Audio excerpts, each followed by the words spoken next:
Waktu itu sih pandangan aku tuh karena mungkin aku, ngertinya tuh pada saat itu orang Kristen tuh orang yang hidupnya bebas, orang yang hidupnya serba boleh pada saat itu. Karena kan aku taunya orang Kristen, sorry, boleh makan babi, sorry, terus boleh nggak pakai kerudung, terus, nggak sholat 5 waktu juga kan. Aku ambil air wudhu, aku sholat Isya, habis sholat Isya aku sholat tobat. Nah, sesudah sholat tobat, itu aku nangis, aku berdoa.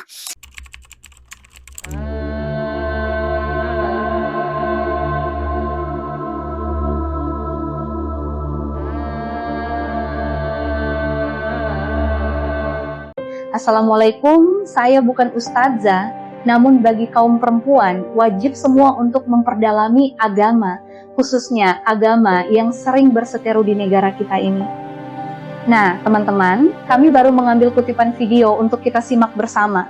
Bagi kalian yang baru datang di channel ini, subscribe dulu ya, dan mari kita berteman. Saya ceritakan dulu, jadi background saya itu, saya terlahir dari keluarga muslim, semuanya muslim, gak ada yang percaya sama Tuhan Yesus. Jadi saya besar di keluarga yang mengajarkan saya untuk mengaji, mengajarkan saya untuk menjalani kewajiban-kewajiban di agama muslim. Sampai akhirnya saya beranjak dewasa, akhirnya di tahun 2019 itu saya pernah menikah. Di tahun 2019 saya menikah, dan karena saya nggak kenal sama mantan suami saya, jadi kami nggak pacaran, kami menikah. Itu saya shock karena ternyata mantan suami saya mengalami kekerasan, saya mengalami perselingkuhan di dalam pernikahan kami. Beliau mengkhianati saya, berkali-kali diulangi sampai saya dipukulin pas saya lagi hamil. Tapi pada saat itu saya masih memaafkan, sampai ada momen di mana beliau selingkuh dengan sahabat saya sendiri. Akhirnya saya memutuskan untuk berpisah dengan beliau. Sampai akhirnya pas saya berpisah itu di tahun 2021 akhir. Jadi ketika saya beres ngelahirin di bulan Juli 2021, itu saya berpisah di bulan September Oktober itu saya berpisah. Jadi saya mengalami titik, itu adalah titik di mana saya benar-benar kehilangan jati diri saya merasa gambar diri saya rusak karena saya berpikir kayak, siapa yang mau sama saya lagi? Siapa ya yang mau sama gue? Gue single parent, gue udah punya anak satu. Gimana kehidupan gue selanjutnya nih? Ada nggak ya yang mau sama gue? Gue bisa nggak ya melanjutkan hidup? Karena kebetulan aku juga terlahir dari keluarga yang broken home, keluarga yang orang tua akunya berpisah sama seperti aku gitu. Terus aku punya adik-adik yang masih kecil, terus aku juga kondisi keuangan aku pada saat itu, bener-bener keuangan aku tuh sangat buruk pada saat itu. Terus aku berpikir kayak, Tuhan gimana caranya? Ya Allah gimana ini gitu, aku gimana? Akhirnya aku di situ karena lagi ada di titik bener-bener titik terendah aku marah, aku berontak, aku berpikir kayak gue udah hidup bener, gue nggak pernah ngapa-ngapain, gue nggak pernah apa yang dilarang itu nggak pernah gue lakuin. Kenapa ini terjadi sama gue gitu? Kayak ketika seumuran gue pada saat itu mungkin mereka mabuk-mabukan, mungkin pada saat itu mereka pacaran yang pacarannya nggak benar. Tapi di situ aku masih menjaga diri aku. Tapi kenapa di saat aku menjaga diri aku, kenapa gitu? Ini semua terjadi sama aku. Sampai akhirnya aku berontak. Aku hilang arah lah, aku sebut aku hilang arah pada saat itu. Karena aku mulai buka hijab, aku mencoba hal-hal yang seharusnya itu tidak dilakukan, tidak baik. Kayak aku coba minuman meskipun pada akhirnya aku tidak suka gitu, tapi aku mencoba itu gitu. Aku mencoba sampai akhirnya ada momen dimana aku ngerasa hidup aku makin berantakan. Setelah aku mengalami kejadian itu dan aku berontak, hidup aku tuh jadi makin berantakan.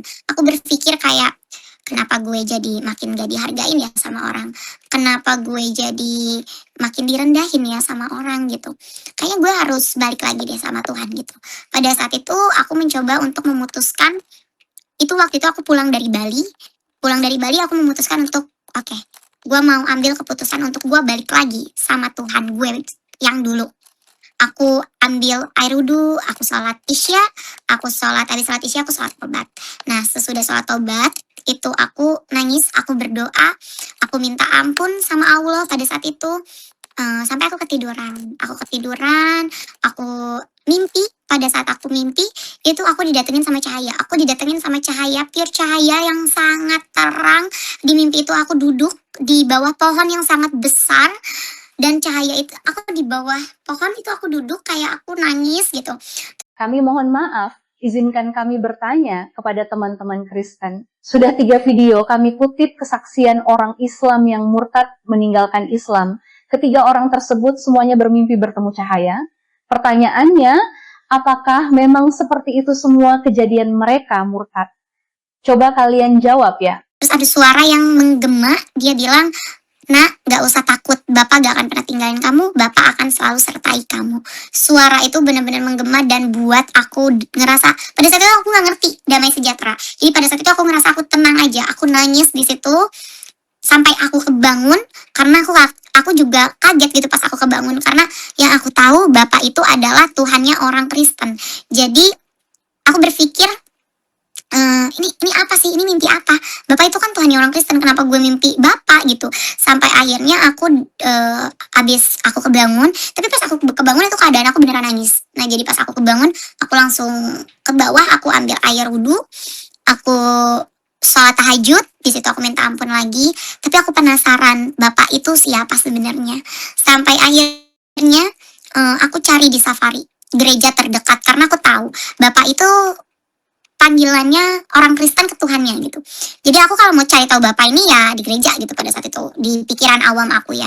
Jadi akhirnya pas aku sebut nih cari nih nama gereja terdekat, itu keluarnya NDC Jakarta Barat. Sebenarnya itu hal yang tidak masuk di akal manusia kalau misalnya kita berpikir secara logika. Karena Bogor ke Jakarta Barat itu sangat jauh, kayak ujung ke ujung gitu. Kayak aku harus naik kereta pun aku harus transit 2 kali, tapi aku percaya gak suatu kebetulan Tuhan bawa aku ke NDC Jakarta Barat. Jadi pas Tuhan, aku ikutin aja pada saat itu, aku nurut. Karena kebetulan juga aku nggak tahu gitu gereja terdekat di dekat rumah aku itu di mana gitu. Terus akhirnya aku datanglah ke NDC Jakarta Barat ini, aku berakting seolah-olah aku tuh memang udah Kristen aja gitu. Nah terus aku masuk gitu pada saat itu, lagi jadwalnya perjamuan di gereja itu. Orang-orang pada ambil hosti, aku di itu masih bingung, masih kayak ya udahlah aku ambil. Ini sorry banget kalau misalnya ada beberapa yang mempercayai kalau misalnya ketika kita menerima hosti itu kita harus sudah percaya Tuhan Yesus sebagai Tuhan dan Juru Selamat. Meskipun pada saat itu aku belum mempercayai Tuhan Yesus adalah Tuhan dan Juru Selamat, aku ambil karena aku nggak mau dianggap aku tuh berbeda dari yang lain. Jadi aku ambil aja si hosti itu.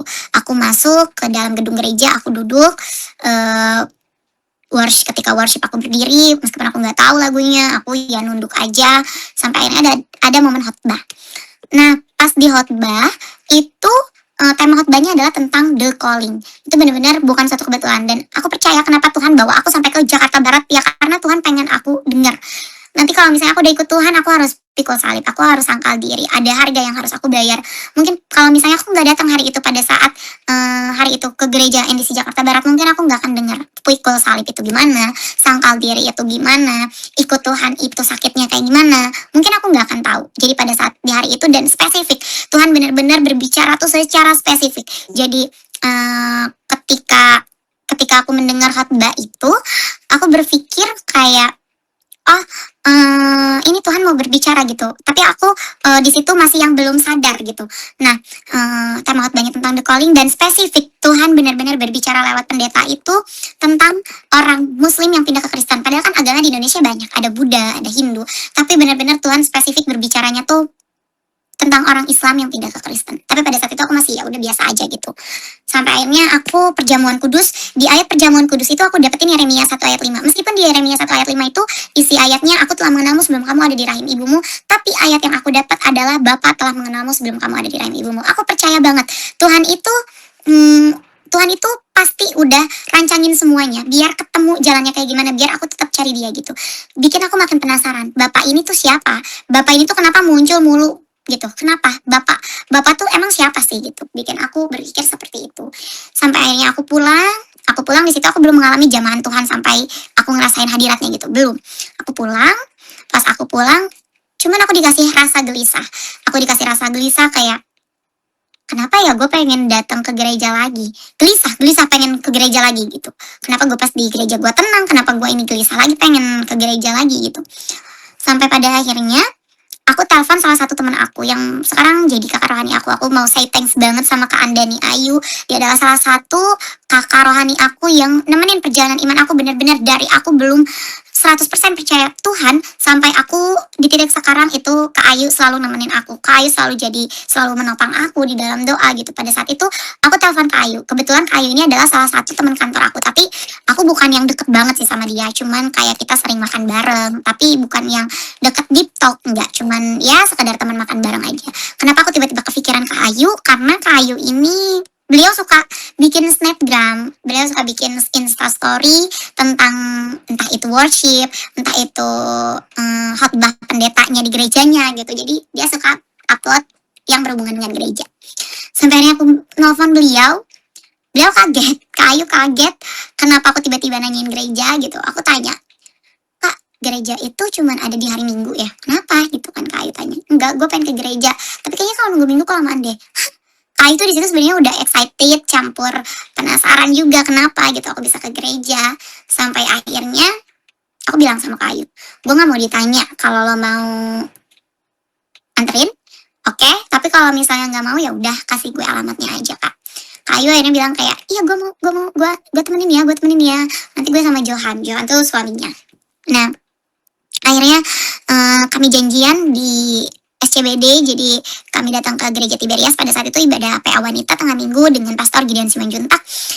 Di hari itu di ibadah tengah minggu pertama aku benar-benar nangis, aku benar-benar merasa jamahan Tuhan. Mungkin pada saat itu aku nggak ngerti kalau itu jamahan Tuhan, mungkin aku nggak ngerti pada saat itu aku mengalami pelepasan, tapi pada saat itu aku ngerasa aku damai, aku tenang, hati aku tenang, aku lega. Nah Kak Ayu akhirnya tanya aku, Jan, kamu mau nggak altar call? Aku tanya, altar call itu apa? Didoain sama pendeta, aku mau nggak? Terus aku bilang kayak, mau gitu. Terus akhirnya aku didoakan sama beliau, sama Pastor Gideon Simanjuntak, sama abang. Aku biasanya panggilnya abang. Abang juga kebetulan salah satu bapak rohani aku juga. Aku didoain sama abang, badan aku shaking, badan aku benar-benar shaking, sampai Bang Gideon panggil Kak Ayu untuk, Ayu temenin gitu, maksudnya Ayu peluk Janis gitu, karena aku benar-benar shaking satu badan. Ketika aku didoain, Bang Gideon bilang, kamu sekarang percaya Yesus adalah Tuhan dan Juru Selamat? Aku ngangguk. Jujur di situ aku kayak sebenarnya aku masih takut karena pengajaran yang aku dapat dari zaman dulu itu Tuhan Yesus itu, kalau kita percaya sama Tuhan Yesus itu kita bakalan jadi suruh api neraka, kita bakalan jadi kayu bakarnya neraka. Itu adalah hal-hal yang aku tahu gitu. Sampai pada akhirnya aku doakan sama beliau. Akhirnya aku ngangguk, akhirnya di situ aku makin haus. Aku makin pengen tahu siapa sih Tuhan Yesus itu gitu. Sampai akhirnya aku pulang, aku di situ makin kayak gue harus cari. Ini Tuhan Yesus, Yesus itu benar gak sih gitu. Pada saat itu sebenarnya fokus aku tuh ke Bapak sih sebenarnya. Bapak itu siapa? Sampai akhirnya aku nemuin sendiri jawabannya. Sering banget Tuhan berbicara sama aku, bahkan mungkin sampai detik ini karena manusia itu masih dagingnya. Jadi sampai detik ini pun terkadang aku masih jatuh di dalam dosa. Tapi Tuhan masih mau pakai aku yang kasarnya aku mungkin masih ada aku menyakiti hati Tuhan. Tapi Tuhan masih berkenan untuk memakai aku sebagai alatnya gitu. Tuhan Yesus tuh benar-benar baik banget di kehidupan aku. Kehidupan aku benar-benar diubahkan setelah aku percaya sama Tuhan. Setelah aku kenal Tuhan Yesus, Tuhan tuh benar-benar baik banget sama aku. Dari yang tadinya gambaran diri aku jelek, aku menganggap kalau aku tuh rusak, aku menganggap kalau aku tuh gak ada harga dirinya gitu. Jadi kayak dulu tuh kalau misalnya aku jahatin, kayak misalnya aku mendapatkan perlakuan buruk deh dari pasangan, aku pasti selalu kayak ya udah nggak apa-apa, toh siapa gue gitu. Gue single parent, gue anak satu, siapa yang mau sama gue gitu. Gak akan ada deh kayaknya yang mau sama gue. Ya udah deh nggak apa-apa kalau gue mendapatkan perlakuan tidak baik juga, ya udah nggak apa-apa gitu. Tapi sampai akhirnya Tuhan Yesus tuh kasih tahu aku gitu. Tuhan Yesus tuh bener-bener kasih tahu aku kalau aku tuh sangat berharga di matanya, aku biji matanya, aku anak kesayangannya Tuhan. Sekarang aku jadi punya gambaran diri aku baik. Ketika aku mendapatkan perilaku yang tidak enak dari pasangan aku pasti langsung yang kayak, Tuhan aja sayang banget sama gue, masa gue kayak giniin. Aku jadi punya boundaries. Aku bukan, kebetulan tadi aku habis kesaksian juga, dan pastornya tuh bilang, ketika kita kenal Tuhan, kita bukan sombong, bukan berarti kayak kita jadi percaya diri, bukan, maksudnya yang tadinya kita rendah diri, tapi kita jadi rendah hati. Kita tahu, aku tahu gitu, aku tuh sangat berharga di matanya Tuhan. Jadi aku nggak mau gitu di apa ya, diinjek-injek sama manusia gitu. Nah, jadi ketika aku mendapatkan perlakuan yang tidak enak seperti aku dipukul atau misalnya aku diselingkuhi, aku akan pergi gitu. Karena aku tahu aku anak kesayangannya Tuhan. Kalau aku diperlakukan tidak baik, Tuhan aja sayang banget sama aku. Tubuh aku bait Allah. Masa kalau misalnya aku dijahatin sama manusia, aku diem aja gitu. Padahal Tuhan udah rela mati di kayu salib, sampai dia dipaku, sampai dia pakai mahkota duri, sampai dia dicambuk. Itu buat aku gitu. Masa aku nggak sayang sama diri aku sendiri? Jadi ketika aku mengalami pertemuan sama Tuhan, itu benar-benar Tuhan Yesus tuh sangat mengubahkan hidup aku. Dan banyak hal yang ketika aku ragu, bahkan ketika aku ragu, misalnya di tengah-tengah perjalanan iman aku, karena aku mau bilang kalau ikut Tuhan itu nggak semerta-merta enak. Kayak mungkin orang-orang yang kenal aku dulu mungkin melihat kehidupan aku sekarang enak. Mungkin orang-orang yang kenal aku dulu, Janisya, seorang SPG, seorang ya kasarnya kayak aku nggak punya uang gitu. Aku hidup pas-pasan, aku hidup ya sangat-sangat sederhana. Dan dengan mereka, kalau mereka yang dulu mungkin kenal aku, melihat kehidupan aku sekarang enak, maksudnya tidak, ya sekarang aku enak karena aku merasakan damai sejahtera, dan puji Tuhan banyak hal yang Tuhan ubahkan juga, banyak hal yang Tuhan juga perbaiki di dalam kehidupan aku. Tapi aku juga mengalami pikul salib ketika aku ikut Tuhan. Pertama kali aku ikut Tuhan, karena semua keluarga aku mayoritas muslim, jadi udah otomatis itu udah mutlak aku akan mengalami penolakan. Penolakan dari keluarga besar sudah aku alami. Aku sampai disumpahi aku akan hidup melarat, miskin di dunia, miskin di akhirat. Itu udah keluar, udah terlontar dari mulut-mulut saudaraku. Aku sempat juga aku dibilang, udah nggak apa-apa, mau dibuang, mau dibunuh juga nggak akan dosa, karena aku memilih untuk ikut sama Tuhan Yesus. Itu katanya aku dibunuh juga nggak apa-apa, dibuang juga nggak apa-apa. Sakit banget. Bahkan mungkin waktu pas pada saat itu aku diusir juga dari rumah. Jadi aku cuma punya uang 500.000 pada saat aku diusir. Jadi akhirnya aku memutuskan untuk aku show kekristenan aku ke orang tua aku. Jadi aku beli kalung salib yang masih aku pakai sampai hari ini. Kalung aku yang ini aku beli dengan sisa uang aku. Dan setelah beli kalung ini, uang aku sisa 500.000. Pada saat itu ibu aku marah sekali ngelihat aku pakai kalung salib, disuruh dibuka. Akhirnya aku bilang, enggak, orang Neng mau baptis nanti hari Jumat. Itu aku ingat di bulan Desember. Pada hari itu aku lagi demam tinggi, aku lagi sakit, dengan keadaan aku cuma punya uang 500.000. Ibu aku sangat marah ketika aku bilang aku mau baptis. Akhirnya ibu mengusir aku. Tapi di situ aku mengalami Tuhan yang sangat luar biasa. Emang Tuhan itu, aku lupa di ayat apa, tapi Tuhan itu pernah bilang di Alkitab, Tuhan itu dekat dengan orang yang patah hati. Dan itu beneran terjadi sama aku. Pada saat itu aku lagi patah hati, aku lagi remuk hati aku lagi ngerasa aku gak punya siapa-siapa karena aku diusir sama orang tua aku gak tahu mau tinggal di mana, aku gak tahu teman-teman aku pada musuhin aku. Mungkin pada saat itu aku bisa telepon ke Ayu, tapi pada saat itu aku gak kepikiran untuk telepon ke Ayu. Aku keluar dari rumah, aku cuma berpegang dengan Dad, seperti yang kamu bilang di mimpi aku, Bapak gak akan pernah tinggalin aku, gak akan pernah biarin aku sendiri. Buktikan. Aku cuma bilang kayak gitu sama Tuhan. Gak lama dari situ aku lagi nangis. Aku dengerin khotbah online. Aku dapetin ayat Roma 8:28 yang isinya itu Allah turut bekerja atas segala sesuatu hal. Dan di situ aku percaya Tuhan lagi ngomong sama aku. Janis, tenang.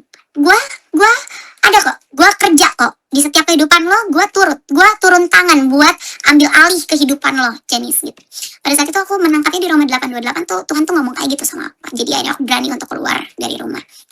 Kalau ditanya, Janisya takut gak pada saat itu cuma punya uang 500.000? Takut banget, karena pilihan aku, kalau aku nginep di hotel hari itu, aku gak bisa makan. Kalau aku ngekos di mana? Ngekos di mana yang harganya 500.000 di Bogor gak ada.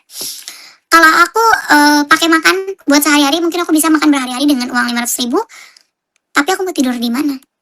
Pada saat itu, ini gak akan masuk di logika bagi manusia. Karena gak lama dari aku diem duduk di Indomaret, aku merenung, kayak aku cuman bilang kayak, Tuhan mana? Tuhan kan katanya gak akan pernah tinggalin Janis. Kepala Janis sakit banget Tuhan. Pada saat itu karena aku lagi sakit di hari itu. Badan Janis panas, kepala Janis pusing. Janis cuma punya uang segini, Janis mau tidur di mana? Tuhan coba tunjukin, Tuhan katanya gak akan pernah tinggalin Janis kan? Gak lama dari aku ngomong kayak gitu, tiba-tiba HP aku bunyi. telepon dari Kanova. Aku nggak kenal sama Kanova ini. Kanova ini adalah salah satu orang. Jadi aku pernah ikutan konser rohani. Nama konsernya Cerita Hidup. Di situ aku isi form doa, nama, nomor telepon, sama pokok-pokok doa aku. Nah, Kanova ini adalah orang yang mendoakan aku. Jadi beliau tergerak hatinya, beliau dikasih suara sama Tuhan untuk menghubungi aku. Se-sweet itu Tuhan Yesus.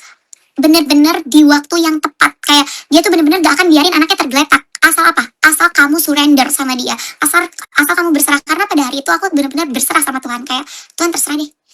Terserah. Kalau kata lagu, I surrender gitu. Nah, terus akhirnya aku di situ aku nangis. Karena Kanova tuh shalom gitu. Wah, itu aku benar-benar kayak, Tuhan Yesus keren banget. Di situ aku benar-benar amazed sama perbuatannya Tuhan. Yang kalau dimasuk di akal manusia itu nggak akan mungkin terjadi. Di waktu yang tepat Kanova telepon aku. Terus aku cuma bilang kayak gini, kakak kenapa telepon aku? Akhirnya Kanova bilang, gak tahu, aku tergerak aja hati aku untuk telepon kamu. Tuhan menggerakkan hati aku untuk telepon kamu. Kanova ini di dalam Tuhan banget. Sampai akhirnya dia bangun relasi yang sangat kuat sama Tuhan. Makanya mungkin dia bisa dengar suara Tuhan untuk menggerakkan hati dia untuk nelpon aku gitu. Aku berpikir kayak, Tuhan Yesus so sweet banget sama aku. Tuhan Yesus sayang banget sama aku. Bener-bener Jesus love me so much gitu. Tapi di situ meskipun aku udah mendapatkan itu, akhirnya Kanova bilang kayak, tunggu di situ ya dia Sherlock, kakak jemput kamu.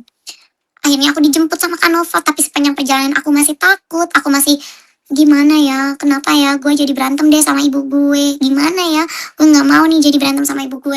Aku masih dengan penuh otak aku pertanyaan kayak gitu, karena aku dekat banget sama ibu aku kan kebetulan. Tapi Tuhan ngomong lagi sama aku. Di situ di mobil Kanova sangat audible Tuhan bilang sama aku. Tuhan bilang Mazmur 27:10 yang isinya itu, sekalipun ayah dan ibumu meninggalkan kamu, tetapi sekalipun ayah dan ibuku meninggalkan aku, tetapi Tuhan menyambut aku. Itu benar-benar wow. Itu audible. Mazmur 27:10. Aku sampai nanya Kanova karena aku BTW aku belum beli Alkitab. Aku belum punya Alkitab di HP karena ibu aku cukup strict, jadi dia suka buka-buka HP aku. Wow. Tuhan berbicara lagi pada saat aku buka. Aku bilang, Kanova, Mazmur 27:10 itu apa? Itu ayat Alkitab deh, itu suara Tuhan, coba kamu buka. Pas aku buka, aku baca ayatnya, aku benar-benar nangis. Karena Tuhan tuh sedetail itu, siapin semuanya sedetail itu sama aku. Kayak, Tuhan Yesus benar-benar sebaik itu ya. Tuhan tuh benar-benar udah rancangin semuanya buat aku tuh benar-benar, apa ya, kayak terorganir gitu loh. Jadi kayak bener-bener gak dibiarin aku tergeletak sama sekali sama Tuhan.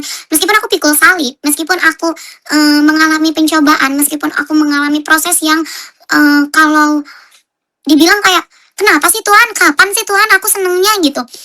Luar biasa sama Tuhan. Di tahun 2025 aku mengalami pencobaan yang sangat-sangat luar biasa, yang benar-benar bikin aku mungkin kalau misalnya aku gak berpegang sama Tuhan, itu bisa aku ninggalin Tuhan Yesus.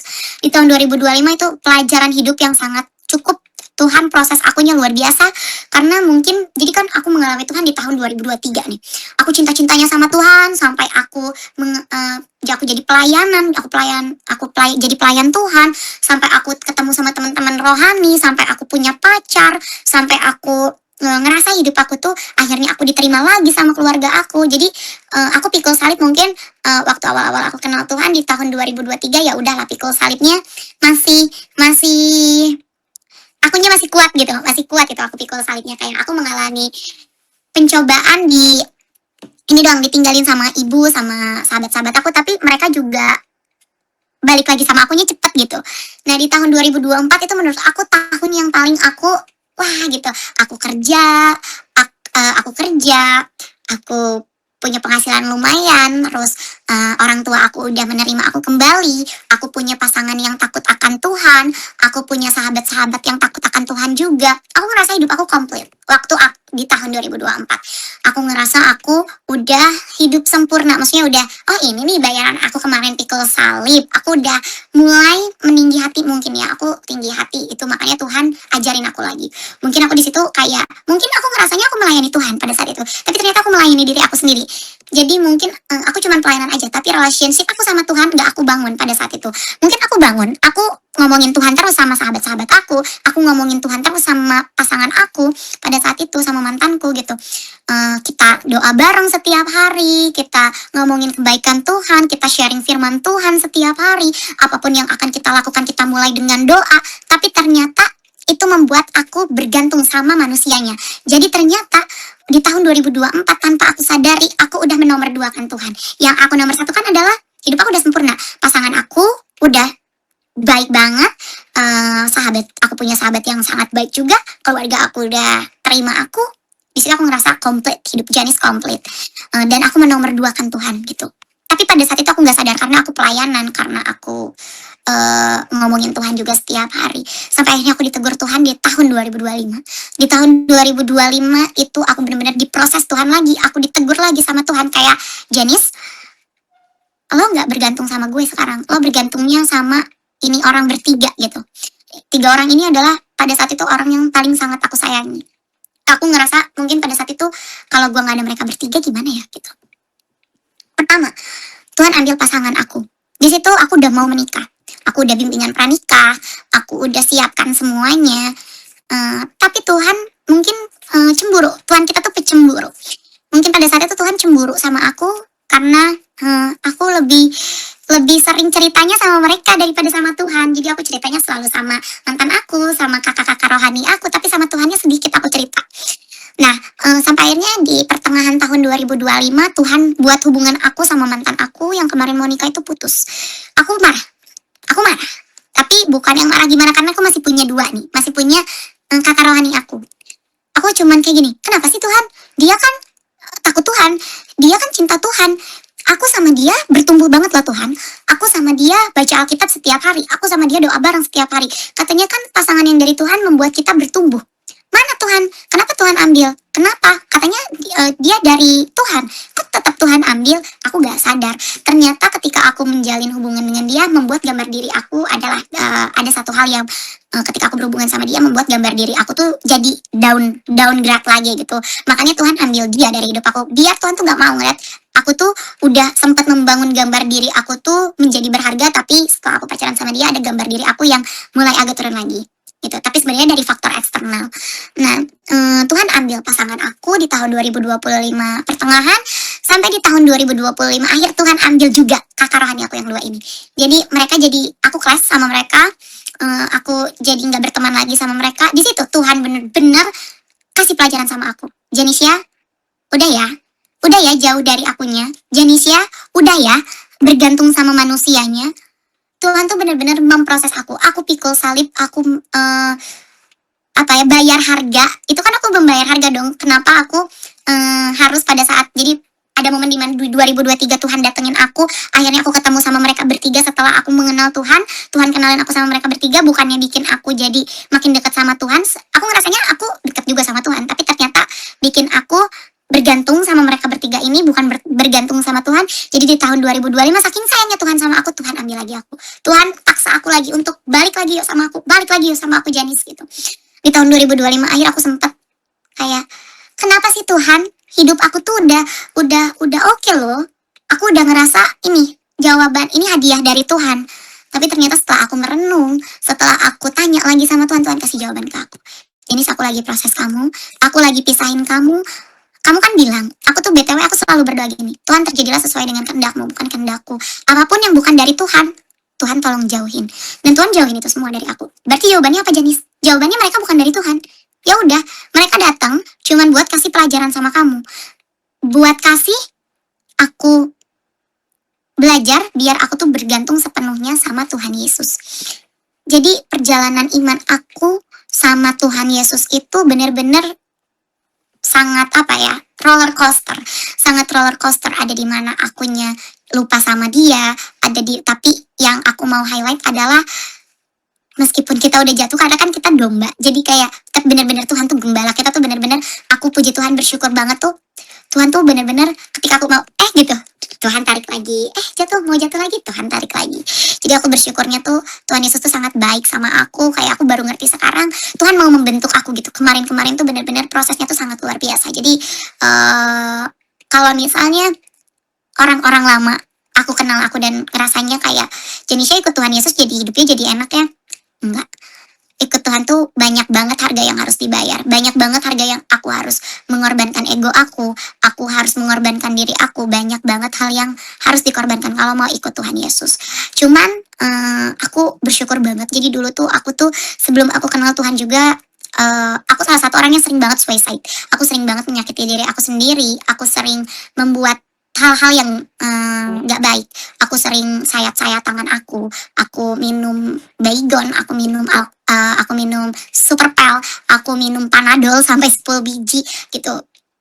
Itu dulu waktu aku belum kenal Tuhan, dalam 1 bulan mungkin percobaan bunuh diri aku mungkin bisa 10 kali, bisa 15 kali mungkin pas aku belum kenal Tuhan. Tapi puji Tuhan atas anugerahnya, Tuhan buat aku overthinking aku pelan-pelan Tuhan bikin hilang, meskipun masih ada sampai sekarang, aku masih kadang-kadang aku suka overthinking. Terus puji Tuhan ini yang sangat luar biasanya sih. Aku udah nggak pernah suicide lagi. Aku udah nggak pernah sayat-sayat diri aku sendiri lagi. Terus semenjak proses kemarin juga banyak banget hal-hal yang kayak harus aku kubur gitu, harus aku tekan dulu gitu biar aku nggak ke distract sama perjalanan iman aku. Sampai akhirnya ternyata kalau misalnya aku surrender ya sama Tuhan, Tuhan bakalan gantiin kau semuanya. Kayak soal pasangan, gak jauh deh soal pasangan sekarang aku puji Tuhan udah dapat pasangan yang baru juga, yang kami sama-sama bertumbuh juga meskipun kami sama-sama masih merangkak gitu iman kami. Aku pengen sih, aku selalu bilang sama pasangan aku yang sekarang, kalau kamu ngerasa nggak bertumbuh sama aku, berarti aku bukan dari Tuhan. Dan aku, kalau misalnya aku ngerasa aku nggak bertumbuh sama kamu, berarti bukan kamu orangnya atau bukan aku orangnya. Tapi kami berdua sama-sama mau belajar gitu untuk terus-terusan cari kerajaan Allah gitu. Karena kan di Matius 6:33 juga, carilah dulu kerajaan Allah maka semuanya akan ditambahkan. Jadi kayak aku sama pasangan aku sekarang berdoa kayak semoga apapun yang kita lagi rencanain, Tuhan buka jalan gitu. Terus dulu mungkin aku susah banget ketemu sama anak aku, puji Tuhan sekarang aku ketemu sama anak aku lebih mudah, meskipun ada batas waktu, tapi aku bisa ketemu sama anak aku lebih mudah daripada sebelumnya. Sekarang pelan-pelan semuanya mulai Tuhan pulihkan, dari segi ekonomi, dari segi pasangan hidup, dari segi aku ketemu sama anak aku, hubungan aku dengan keluarga, itu semuanya benar-benar Tuhan pelan-pelan benerin. Tuhan pelan-pelan buat pulihin kehidupan aku gitu. Jadi perjalanan iman aku, kalau aku mau bilang, Tuhan selalu benar-benar yang dia omongin di mimpi aku, dia gak akan pernah tinggalin aku, itu benar-benar terjadi di kehidupan aku. Jadi kayak thanks banget buat Jesus. Tuhan tuh benar-benar baik banget buat kehidupan aku. Sekarang aku bisa ketemu sama sahabat-sahabat aku, kakak-kakak rohani aku yang baru. Aku bisa ketemu sama Kak Audi, aku bisa ketemu sama Kak Roket, aku bisa ketemu sama Kak Insani, Kak Dita, Kak Cia, Kak Noela. Mereka membantu iman aku semakin bertumbuh. Terus aku bisa ketemu sama pasangan aku, Ferry, yang bisa menghargai aku, yang nggak bikin gambar diri aku jelek. Dia nggak pandang aku sebelah mata meskipun aku single parent. Tuhan pulihin lah satu-satu hubungan aku dengan keluarga aku, Tuhan pulihin. Jadi kayak sebenarnya ikut Tuhan tuh pasti ada harga yang dibayar, dan nggak semerta-merta ikut Tuhan tuh bakalan langsung enak. Pasti semuanya ada harga yang harus dibayar. Dan satu ayat yang selalu aku pegang, Yeremia 29:11, Tuhan tidak pernah merancangkan rancangan kecelakaan untuk anaknya, melainkan rancangan yang sangat penuh indah dengan harapan untuk anak-anaknya. Jadi aku percaya Tuhan itu sudah mengizinkan apa yang terjadi di kehidupan aku kemarin, mungkin untuk kesaksian aku hari ini. Jadi Tuhan izinkan semuanya atas izin Tuhan, atas kehendak Tuhan. Yang perlu aku jalani sekarang adalah aku terus cari Tuhan, aku tetap berusaha untuk ada di tracknya, aku tetap berusaha untuk tidak menyakiti hatinya. Itu sih yang sekarang harus aku lakuin, dan rendah hati.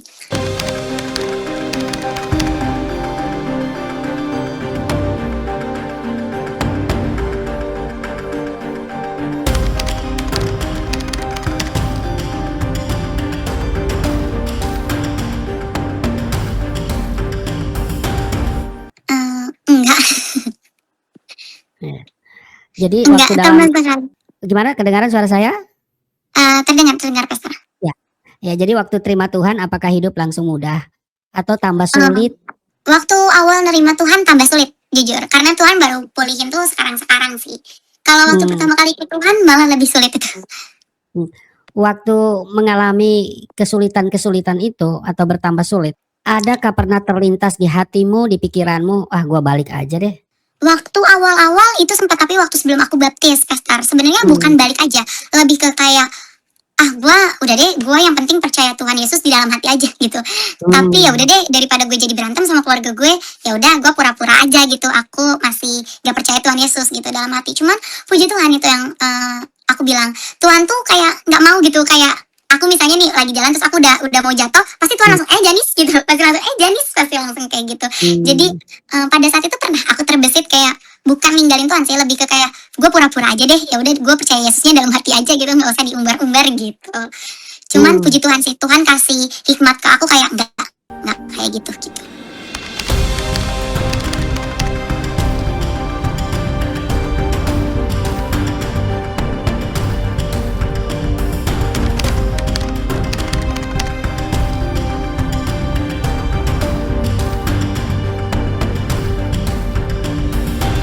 Aku udah hatam beberapa kali Pastor, bahkan aku sempat jadi juara ini MTQ, juara Wow, satu tingkat MTQ apa? waktu aku kelas 3 SD. Waktu aku kelas Oh, 3 SD apa kelas 6 ya, aku lupa. Pokoknya pas aku masih SD, itu aku juara mmm, satu MTQ, lomba baik. antar sekolah gitu.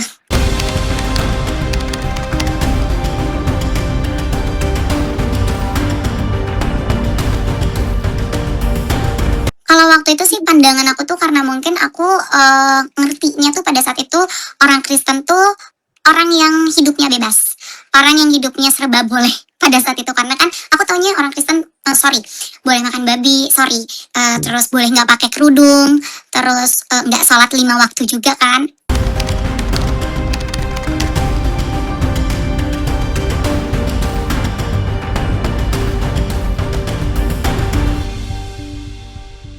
Aku nggak punya teman deket yang Kristen gitu, cuman ya aku temenan mah temenan aja, cuman say hello aja gitu, cuman sekedar ya udah temenan aja. Bukan yang aku nggak mau berteman sama orang Kristen sih enggak, karena ibu aku juga gak ngajarin kayak gitu, cuman untuk dekat banget gitu, aku nggak mau gitu, kayak aku tidak memilih itu aja gitu. Cuman kalau untuk temenan-temenan doang ya nggak apa-apa, temenan sekedar say hello lah, bukan yang temenan deep. Sebenarnya bukan takut terbawa sih, lebih ke kayak yang aku tahu kan, kalau misalnya kalau di muslim mungkin pastor sering banget dengar pepatah kayak kalau bergaul sama orang yang dagang minyak wangi itu akan keikut gitu, wangi minyak Mmm, wangi, tapi kalau berteman sama orang yang sampah gitu akan bau sampah kayak gitu. Jadi aku menanamkan kayak kalau gue deket banget nanti gue ke bawah-bawah lagi kayak gitu. Aku berdoa, Tuhan, aku berserah apapun yang terjadi di dalam kehidupan aku, biar Tuhan yang bela aku. Karena pada saat itu juga aku dapetin ayat penguat juga, Keluaran 14:14. Tuhan akan berperang untuk kamu dan kamu akan diam saja. Jadi pada saat itu aku cuman bisa berdoa sama Tuhan aja karena jujur nggak ada yang bisa aku lakuin. Banyak banget orang yang bilang aku mau pindah ke Kristen karena bisa bebas, bisa berzina, bisa bugil, bisa kumpul kebo, sorry bisa mabuk-mabukan. Eh, Setelah aku pelajari kekristenan, ternyata ya nggak boleh kayak gitu. Bahkan eh, ketika maksudnya kayak berzina kayak gitu-gitu, bahkan Tuhan juga nggak berkenan gitu atas itu. Jadi sebenarnya banyak banget yang orang-orang tuh belum tahu. ya, Mungkin mereka tuh tahu karena mereka nggak baca Alkitab. Aku tidak menyalahkan mereka yang nggak tahu, mereka yang berbicara seperti itu, karena pada saat itu juga, pada waktu itu juga aku nggak tahu gitu perintahnya di Kristen kayak gimana. Setelah aku tahu ternyata wow, Kristen itu lebih-lebih dari keyakinan aku sebelumnya. Bahkan ketika kita ditampar pipi kiri, kita harus kasih pipi kanan. Ketika kita punya musuh, kita harus mengasihi musuh kita. Banyak banget hal-hal yang ternyata belum aku tahu gitu. Jadi sebenarnya kalau misalnya aku dapat hujatan, sebenarnya kan aku juga ngonten juga ya Pastor di TikTok. Banyak banget hujatan ke aku kayak gak tahu diri, anak durhaka, nggak kasihan sama orang tuanya, nanti orang tuanya masuk neraka gara-gara kamu gitu-gitu. Terus aku dibilang katanya aku pengen hidup bebas.